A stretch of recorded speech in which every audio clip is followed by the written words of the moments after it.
independencia de la deidad. Son temas que ya hemos visto. Hoy vamos prácticamente a sintetizar y pues establecer los temas lo más resumidamente. Como saben, vamos a leer varios textos. Por lo pronto leamos o abran su Biblia en Juan 5:26.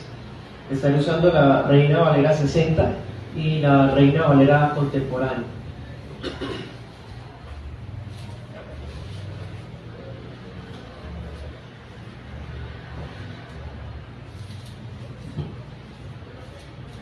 En la primera enseñanza vimos lo que podríamos llamar la singularidad de la deidad.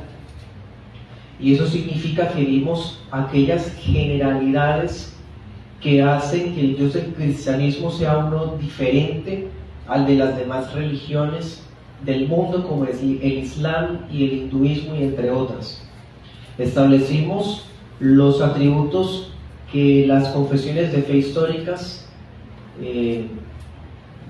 expresan, especialmente las del siglo XVII, resumidamente, y vimos dos partes. En el primer punto vimos lo concerniente a la unicidad y a la otredad, y en la segunda parte vimos la bondad y la santidad. Y obviamente que pues de cada punto se desprenden muchas cosas. Y hoy vamos a hablar ahora de la independencia de la deidad, ¿sí? Es decir, vamos a estar viendo atributos que ya hemos estudiado antes, especialmente lo referente a la aceidad, sin H y con S. Aceidad es uno de los atributos de Dios. La aceidad, la gloria, y hoy estaremos viendo también la soberanía y el conocimiento. Hoy vamos a hacer esa doble distribución siguiendo el modelo que seguimos la semana pasada, ¿sí? Con este punto vamos a ver una vez más que Dios efectivamente es eternamente otro, no es como nosotros, y por lo tanto no depende de nada aparte de Él mismo. Eso es lo que quiere decir independencia de la deidad, ¿sí? Sencillamente. Y eso es la premisa fundamental para entender las doctrinas, por ejemplo, del decreto, la doctrina del decreto, que está, por ejemplo, en el capítulo 3 de las confesiones de Londres y de Westminster. Porque es que si no se entiende, por ejemplo, la soberanía de Dios, pues el tema del decreto, de la elección, de la predestinación, de la presciencia, pues se van a malinterpretar o se van a, peor aún, negar, ¿sí? Entonces esto sirve como sustento para esas doctrinas que veremos más adelante. Bien, como les decía, veremos dos puntos. Primer punto, aceidad y gloria. Y segundo punto, soberanía y omnisciencia, ¿sí? Es lo que vamos a estar viendo hoy en esta oportunidad. Juan 5:26 dice: como el Padre tiene vida en sí mismo, así también ha dado al Hijo el tener vida en sí mismo. Amén. Y cuando hablamos de que Dios es independiente, estamos diciendo que Dios tiene en sí mismo y por sí mismo toda vida, toda gloria, toda bondad, toda bienaventuranza. Es decir, que Él es todo suficiente en sí mismo y respecto a sí mismo. Dios no posee dependencia en nada que está fuera de Él. Él no necesita nada porque es Dios. Eso es lo que decimos al referirnos a la aceidad, que en términos más claros es independencia, son sinónimos, en cierta manera. El Dios Trino posee aceidad. Básicamente eso significa que existe por sí mismo. Y esto ha sido por la eternidad. Desde algunos puntos de vista filosóficos uno puede decir: Dios es la causa sin principio, lo único que no tiene dependencia de nada. Esas cosas ya las hemos hablado antes, es una causa sin causa, y por otro lado, es el único ser, el único algo, por así decir, que no depende de nada más. Cuando vimos, por ejemplo, la doctrina de la simplicidad de Dios, vimos que todas las cosas son complejas, compuestas y dependientes, pero Dios, siendo otro, no es un ser complejo, sino un ser simple. Como se dan cuenta, estamos recordando muchas cosas. Y decimos el Dios Trino, claro, porque este atributo se presenta en cada una de las tres personas. Por ejemplo, en el Padre es más evidente entender que Él es el yo soy el que soy, ¿cierto? Pero en Juan 5:26, Cristo Jesús, hablando como hijo, está atribuyéndose ese mismo atributo. Está declarando que Él también posee aceidad. Es decir, que Dios, Hijo, igualmente es eterno, sin principio y no tiene dependencia de nada. Esto es lo que vemos, su eterna y divina relación con el Padre. Así como el Padre tiene vida en sí mismo, así como, es decir, en igualdad de condiciones de divinidad, de deidad, el Hijo también posee esa misma aceidad. Bien, esta aceidad divina ya la habíamos visto en cierta manera la semana pasada. Estudiamos algunos versículos. Por ejemplo, mirábamos Isaías 48:12, que decía: yo mismo el primero, yo también el postrero, ¿sí? O sea, que Dios subsiste por sí mismo y es de Él mismo. En esta oportunidad pues desarrollamos un poco más esta idea. Bien, pero lo vamos a desarrollar un poco más con relación a la creación.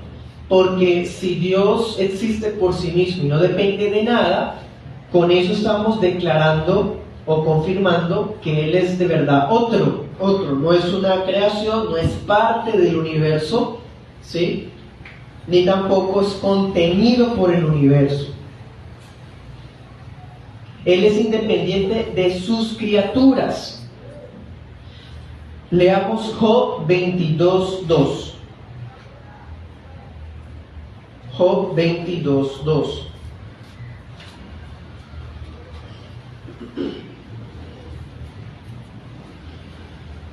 Y miren esto tan importante, algo que hace mucha falta de repasar por parte de las iglesias neoevangélicas, tan humanistas. Dice: ¿en qué se beneficia Dios con el hombre, aun cuando éste sea un hombre inteligente? ¿Se complace el Todopoderoso en tu inocencia o gana algo con que vayas por el buen camino? En otras palabras, hermanos, la aceidad de Dios o la independencia de Dios quiere decir que ni siquiera el hombre más sabio y perfecto de entre nosotros, a lo largo de toda la historia, le ha añadido nada a Dios. Porque Él siempre es.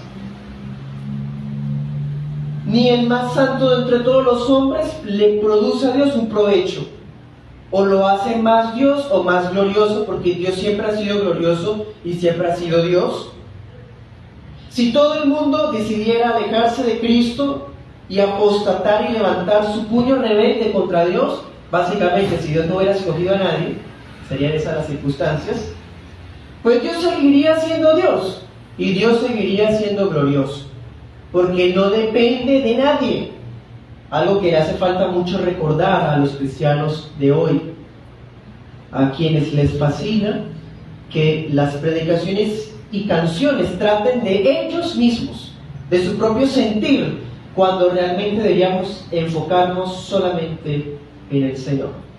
Bien, Él es todo suficiente en sí mismo y no nos necesita. Así es sencillo. Bien, Él es todo suficiente, no necesita sus criaturas, ni es más glorioso por ellas. No deriva gloria de ellas, porque Él es glorioso por sí mismo. Eso sí, Él manifiesta su gloria en la creación, pero una gloria que ya tenía en sí mismo por la eternidad. Él manifiesta su gloria por ellas, hacia ellas, sobre ellas, pero no depende de ellas. ¿Sí? Salmo 148:13. Su gloria retumba en cada área del universo. Su alabanza se escucha, dice, sobre tierra y cielos. Siendo creador y Señor del universo, su honra no depende de la alabanza que le rinden los hombres. Dicho de otra manera, como ya vimos, Dios no empezó a ser amor, a ser santo o a ser glorioso cuando creó todas las cosas. Él ya era amor en la relación trinitaria, Él ya era santo en su sublime relación intertrinitaria y también ya era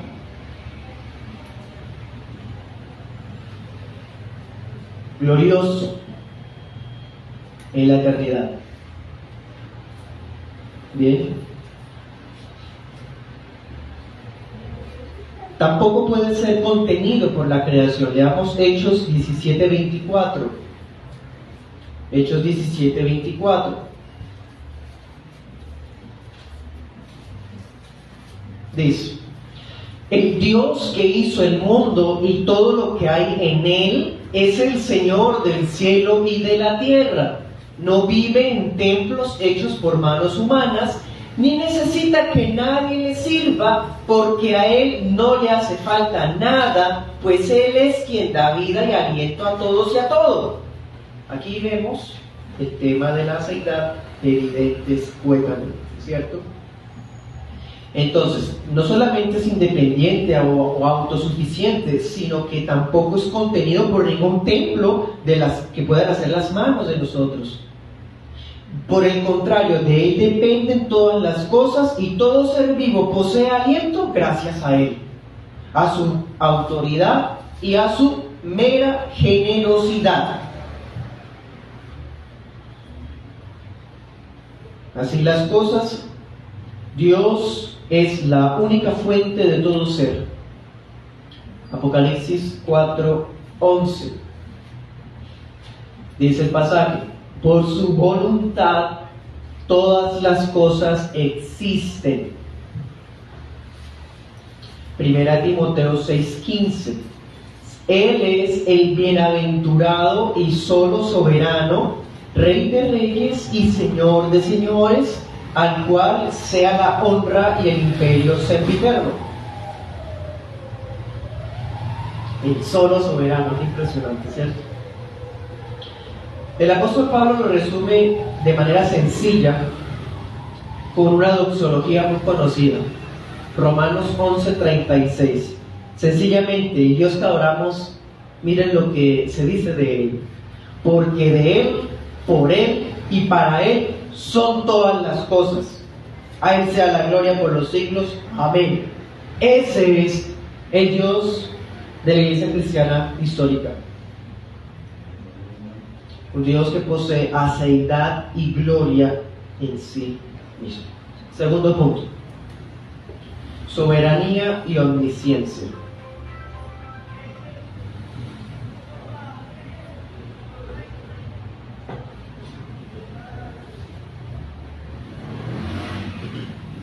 Leamos Daniel 4. Daniel 4:25.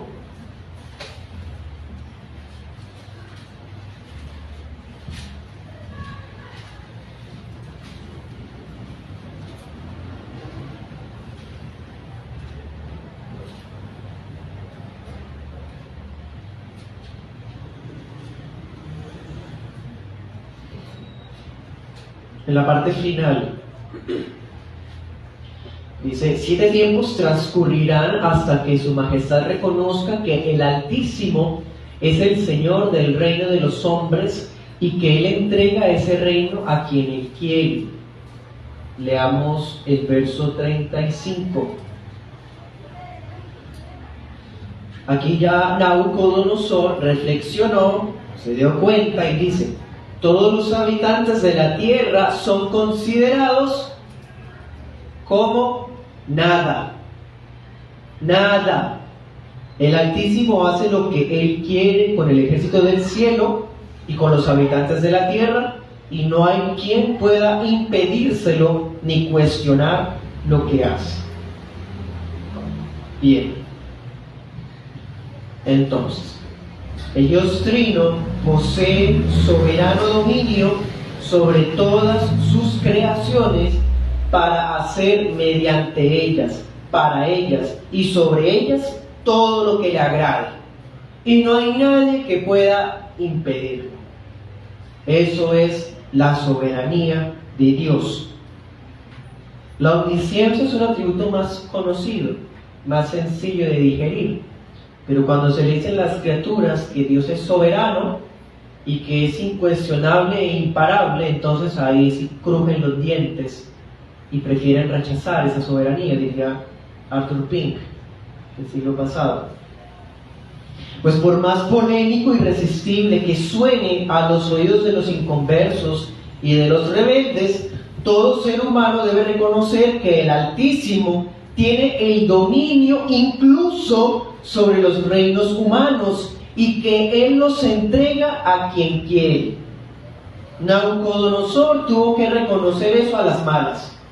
¿Se acuerdan? Que hasta terminó siendo como una bestia que comía pasto, y hasta que pasó un tiempo se dio cuenta que Dios es el que hace según su voluntad en los cielos y en la tierra. Y con respecto a la omnisciencia, Hebreos 4:13, leámoslo. Hebreos 4:13. Todas estas cosas que estoy diciendo ya las vimos durante 2 años, y a cada punto que he mencionado le dedicamos una prédica entera. Hebreos 4:13 dice: nada de lo que Dios creó puede esconderse de Él, sino que todas las cosas quedan al desnudo y descubiertas a los ojos de aquel a quien tenemos que rendir cuentas. Esto es la omnisciencia de Dios. ¿Qué significa? Que todas las cosas se hallan desnudas y abiertas a sus ojos. ¿Sí? Y cuando decimos omnisciencia también estamos implicando otra cosa. La sabiduría y el conocimiento de Dios son infinitamente profundos y ricos, infalibles e independientes de las criaturas. Dicho de otra manera, para que Dios sepa algo, no depende de que la criatura decida algo. Porque en el momento en el que aceptemos esa idea, estamos negando la aceidad, la autosuficiencia de Dios. Dios no depende de la criatura absolutamente nada, ni siquiera en el conocimiento. Dios no aprende nada. No ve algo futuro o aprende mirando al futuro, porque como Él sabe el futuro, entonces Él aprendió porque miró al futuro. No, eso es herejía. Dicen nuestras confesiones: no hay para Él ninguna cosa que sea contingente o incierta. Claro, eso significa que nada es conocido por Él como cuando nosotros entendemos que algo puede pasar por lógica. ¿Me hago entender? Eso es lo que se refiere a la contingencia. Para Dios no hay cosas contingentes, es decir, Dios no sabe las cosas porque por sentido común una cosa lleva a la otra, como previendo. No, Él sabe las cosas por el contrario, porque Él mismo las determinó que así fueran. ¿Me hago entender? Por otro lado, las cosas Él no las conoce como si fueran consecuencias lógicas o previsibles. Y tampoco nada ocurre que fuera fortuito para Él, como un accidente, como diciendo: esto yo no lo había previsto, se me salió de las manos, no me di cuenta. Dios no puede tener esa experiencia, no existe eso, hermanos, porque Él es omnisciente. Bien, no hay nada fortuito, accidental ni imprevisible para Dios. Todo es de Él, por Él y para Él, como decíamos ahorita. Sus juicios son insondables, sus caminos son inescrutables, o sea, no se pueden medir, no se pueden conocer a profundidad por nuestro conocimiento finito, ¿sí? Así que nadie puede entender la mente del Señor, ni aconsejarlo, ni darle a Él primero para que Él luego restituya. Como irónicamente hoy se enseña que si le damos a Dios, entonces Él nos va a devolver multiplicado al 100 o al 1000. Leamos la escritura, Romanos 11:33, que lo diga la misma palabra textualmente. Dice 11:33, qué profundas son las riquezas de la sabiduría y del conocimiento de Dios, cuán incomprensibles son sus juicios e inescrutables sus caminos. Porque ¿quién ha entendido la mente del Señor? ¿O quién ha sido su consejero? ¿Quién le dio a Él primero para que Él tenga que devolverlo? Ciertamente, todas las cosas son de Él y por Él y para Él. A Él sea la gloria por siempre. Amén. Claro, directo.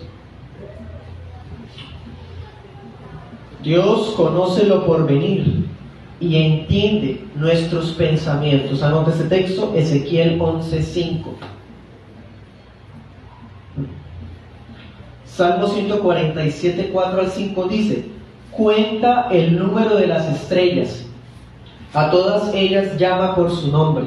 Grande es el Señor nuestro, y de mucho poder, y su entendimiento es infinito. Este es el Señor nuestro Dios, omnisciente, sapientísimo, soberano. ¿Ven? Anoten ese otro texto, Romanos 7:12. Todos los consejos de Dios, sus obras, sus mandamientos son santos. Así como Él es santísimo, todo lo que Él determina en su creación también es santo. Sus decretos son santos, sus obras, sus mandamientos, sus consejos también son santos.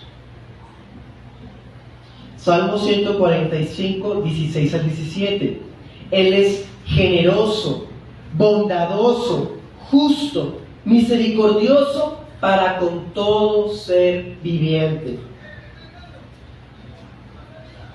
Así que, teniendo este mega resumen de la teología propia, de la teología bíblica, cristiana, histórica, solamente nos resta decir esto.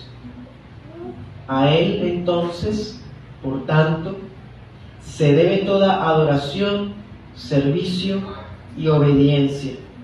Y todo lo que Él le plazca demandar a las criaturas, sean ángeles o sean seres humanos, tienen que acatarlo porque somos criaturas suyas. Apocalipsis 5:12.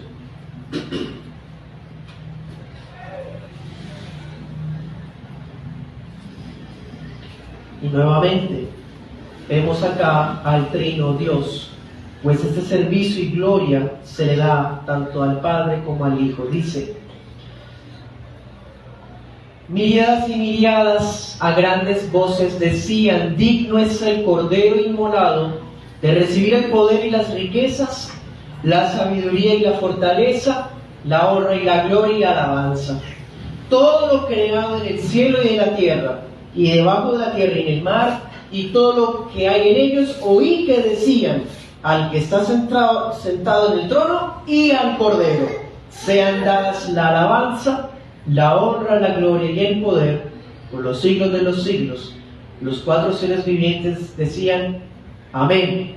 Y los 24 ancianos se inclinaron y adoraron. Este es el único, vivo y verdadero Dios. no hay dos, hay un solo trono, pero el Padre está allí con el Hijo y el Hijo en el Padre. Salmo 148, 14. Y aunque toda la creación le rinde gloria y honra, los que son su pueblo lo alaban de una manera más cercana en comparación a cualquier criatura que exista. Salmo 148, 14. Para terminar, digo lo siguiente. Esta es la visión confesional de Dios. Las iglesias confesionales históricas, como nosotros, tenemos este tipo de teología. Como se dan cuenta, en lo posible, por la gracia del Señor, queremos siempre ser netamente teocéntricos. Todos para Él, por Él, de Él. Hermanos, todo Él. Toda creación animada e inanimada se debe al Dios Trino como Creador y debe estar dispuesto a rendirle gloria y obediencia de manera incondicional. Además, todo su dominio se refleja en el control absoluto y universal que posee y en el conocimiento infinito de todo lo que existe. Amén. Si tiene motivos de oración, puede escribirlo en los comentarios. Vamos a orar.